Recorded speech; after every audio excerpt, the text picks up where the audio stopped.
machache ndio, lakini kitu kikubwa ambacho inafaa ujue kama mzazi ni kwamba kile ambacho unaweza kuachia mtoto wako arithi ni imani.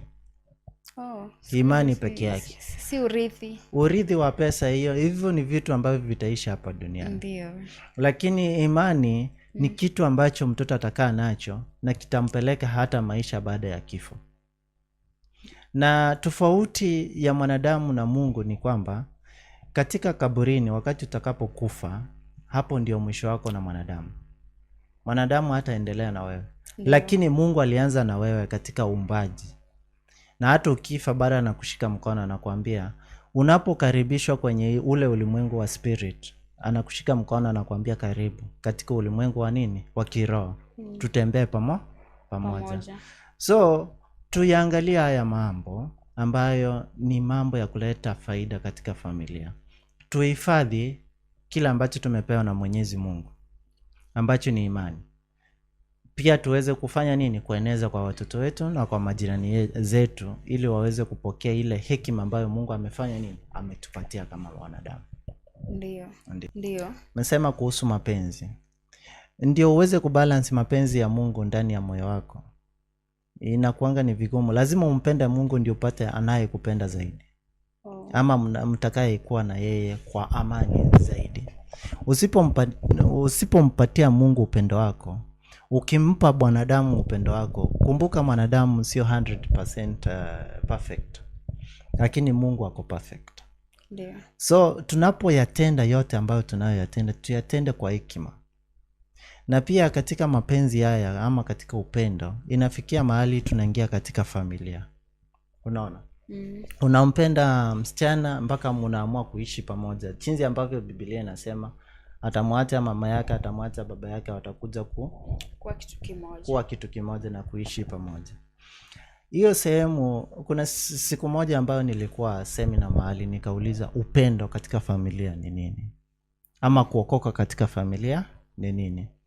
Kuokoka katika familia inafaa tuelewe ya kwamba Mungu ni safi. Ndio maana yeye anakuwa defined kama nini? Light. Ndio maana wakati tunapatizwa tunapewa nini? Kitambaa ambacho ni white. Unasikia?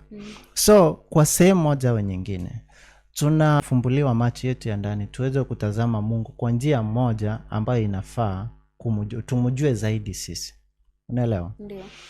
Sasa kuokoka katika familia ni pia kumjua Mungu zaidi. Kwa njia gani? Njia moja inafaa tumjue Mungu. Kama mwanamke inafaa ujue Mungu kwa njia ya kujilinda na kukaa na mwanaume wako kwa siku za maisha yako yote. Hakuna kuenda nje ya nini? Ya ndoa. Biblia inasema ya kwamba mwanamke mpumbavu anapomoa nyumba yake na mikono yake mwenyewe. Lakini mwenye hekima anaibuild, yani anaijenga kwa mikono yake mwenyewe. Alafu inasema mahali pengine ya kwamba malazi yawe safi. Malazi hiyo ni familia, ina divine family. Sasa mwanamke inafaa ukae na mume wako peke yake kwa kimwili mpaka siku ya kufa kwako. Na wewe mume ni lazima ukae na mke wako peke yake. Wanaume wengi wanasema ni vizuri. Solomon alioa wanawake wengi, Daudi alikuwa na wanawake wengi, sijui nani alikuwa na wanawake wengi. Tunajitafutia tu zile mistari ambayo inaweza kutusimamia sisi kama wanaume. Lakini ukweli ni kwamba Biblia inasema tukae na mwanamke mmoja mpaka siku za kufa kwetu. Na wewe ambaye ni kijana, ukae bikra mpaka siku ya kuolewa kwako ama ya kuoa kwako. Huo ndio usafi wa Mungu katika familia, ama huo ndio kuokoka katika familia. Sasa tofauti ya sasa hivi, tuko na kizazi cha sasa hivi wanasema ni 21st century, ambao wanasema tunafanya vitu ambavyo ni vya kisasa. Tumesahau ya kwamba Mungu ndiye aliyeumba ulimwengu kutokea mwanzo, sasa na hata kesho. Hawezi kubadilika. Unaona? Sasa kitu kikubwa ambacho inafaa tuangalie ni Mungu mwenyewe ambaye aliumba ulimwengu. Ashaibadilika? Hajaibadilika.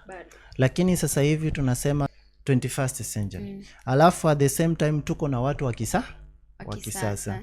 Tuko na dressing za kisasa. Tuko na vyakula za kisasa. Yaani kila kitu ni cha kisasa. Ndio. Ambapo tumesahau Mungu hawezi kubadilisha sheria zake zikuwe za kisasa. Siku hizi hatuheshimu ndoa. Ndoa imekuwa ni mkataba, sio agano tena. Tunaweka mkataba eti after 5 years ukinizalia unaenda zako. Lakini ndoa haikufanywa hivyo.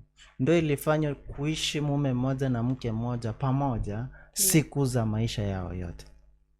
Lakini sio mambo ya kulea watoto mkiwa mnaishi kando. Ndio. Sasa tuangalie Biblia jinsi ilivyo. Tusiangalie Biblia jinsi ya kisasa. Kuoa ni mwanamke mmoja, kuolewa ni mwanamume mmoja. Hakuna uzinzi katika familia.